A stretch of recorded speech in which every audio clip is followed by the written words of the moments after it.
Hi, this video is really less for the beginner and more for those gardeners like myself that have many beds, which used to be dig beds, which you think about how to convert into no digs.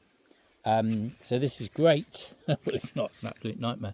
This is something from last year. Sweet corn in, haven't touched it since. As you can see, it's absolutely alive and thriving with weeds and different flowers that have come in. And what I want to do is convert this into a no dig bed. So I've got plenty of depth on my in the box. I've just got to get rid of this. You know, what do I do with it is the question. So actually it's quite straightforward, or so the theory goes.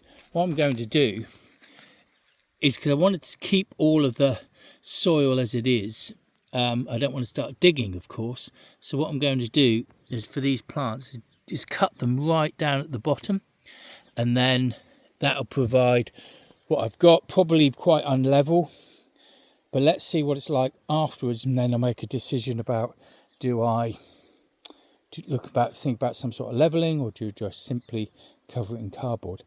I don't know until I've had a look, which means I've got to get all of this off with a pair of secateurs on my knees, just doing it systematically through the whole bed. I'll show you something a little bit later. Wow, well, this is it. This is the bed done. So I haven't been a purist. I started to pull stuff out because I quickly realised, as I say, there's rat holes in this bed. The bed is really uneven, the ground, so I want to level it out a bit. And I've got some things here which I think have got quite large root mechanisms, got quite large roots, so I'm actually going to dig those out. So my next stage is to dig some things out, level it, and then I'll get back to you after that with the cardboard. Okay, I'm just preparing the cardboard now. So remember, the base of the no dig is cardboard. This might take 10-12 weeks to rot down, and its intention is to stop the weeds coming up and through. Yeah, so it gives you raised bed control through that method, and it should suppress and kill off the weeds.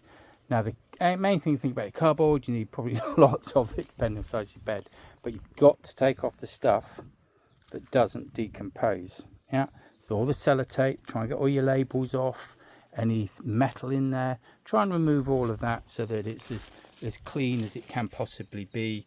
And then we're going to go and I'll talk through how we install it all in a minute. So this is the cardboard phase. What I've done here, because you see it's really uneven.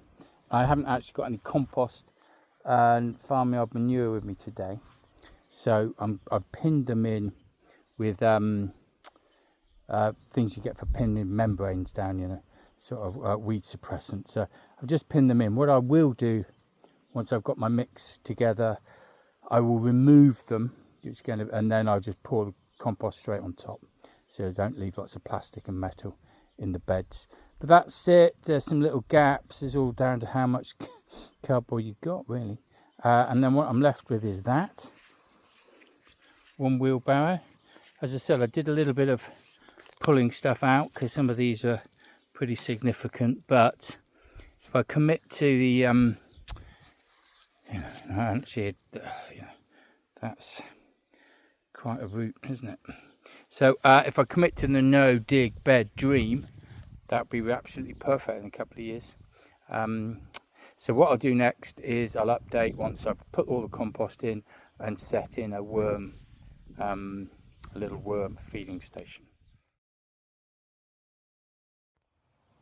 Well, good morning, 7:40 on that is a beautiful day. I think it's going to be a beautiful day in Suffolk today. The storms went through last night. So you don't need to know about the weather.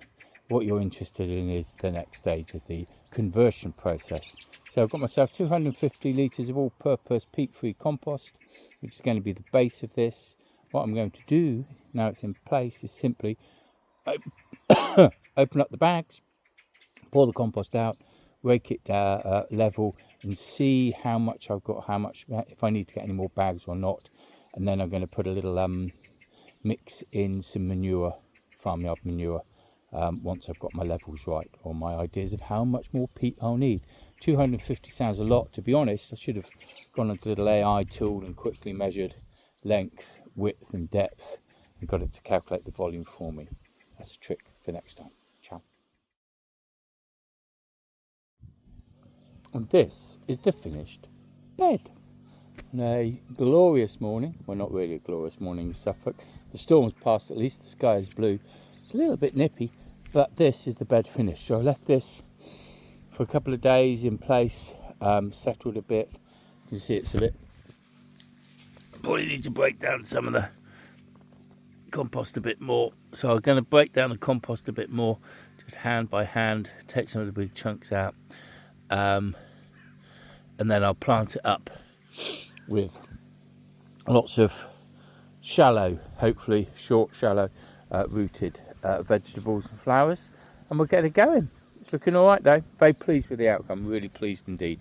So that's the process to go through, how to convert an existing bed into a no dig. Now all I keep doing is feed it from the top. Don't disturb it, feed it from the top, and I should be fine.